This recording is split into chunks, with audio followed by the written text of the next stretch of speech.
فاطمہ کو پرندے بہت پسند تھے، وہ اکثر ان کے ساتھ کھیلا کرتی تھی۔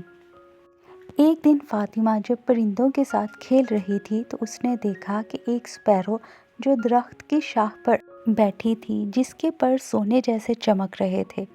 فاطمہ نے ایسی سپیرو پہلے کبھی نہیں دیکھی تھی۔ اس نے سپیرو کے قریب جا کر کہا کہ تم کتنی خوبصورت ہو، میں نے تم جیسی سپیرو پہلے کبھی نہیں دیکھی، کیا میں تمہارے ساتھ کھیل سکتی ہوں؟ سپیرو نے کہا کہ میں ایک سونے کی سپیرو ہوں اور میری کہانی بہت عجیب و غریب ہے، کیا تم سنو گی؟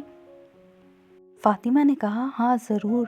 سپیرو نے بتایا کہ بہت سال پہلے کی بات ہے، میں بھی دوسری سپیرو کی طرح ایک عام سپیرو تھی، لیکن ایک دن ایک پری نے مجھے سونے کا بنا دیا تاکہ میں لوگوں کی مدد کر سکوں، لیکن جادو کے اثر سے میں اپنی آزادی کھو بیٹھی ہوں، لیکن ایک سچے دوست کی مدد سے میں اپنی آزادی واپس حاصل کر سکتی ہوں۔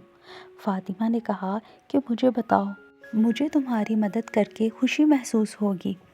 سپیرو نے کہا کہ تمہیں اس جادوئی پری کو تلاش کرنا ہوگا، وہی میری آزادی مجھے واپس لوٹا سکتی ہے۔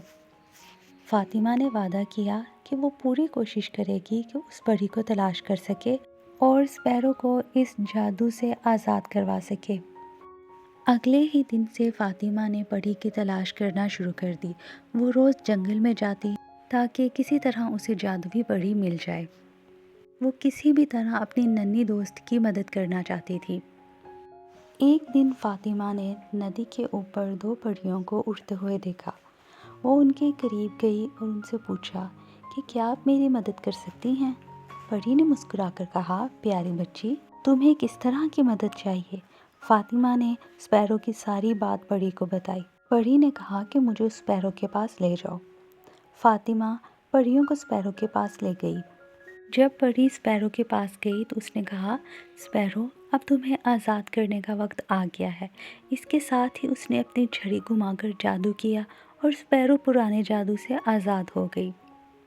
فاطمہ نے پری کا شکریہ ادا کیا۔ پری نے کہا کہ فاطمہ مجھے تمہارے دل کی نرمی یہاں تک لے آئی ہے، ہمیشہ اسی طرح دوسروں کی مدد کرتی رہنا۔ یہ کہہ کر پری وہاں سے چلی گئی۔ سپیرو اڑتی ہوئی فاطمہ کے پاس آئی، اس کا شکریہ ادا کیا کہ تمہاری وجہ سے میں آزاد ہو گئی ہوں۔ فاطمہ نے کہا کہ پیاری دوست اب تم آزادی سے اپنی زندگی جیو، ہر ایک کو اپنی زندگی جینے کا حق ہے۔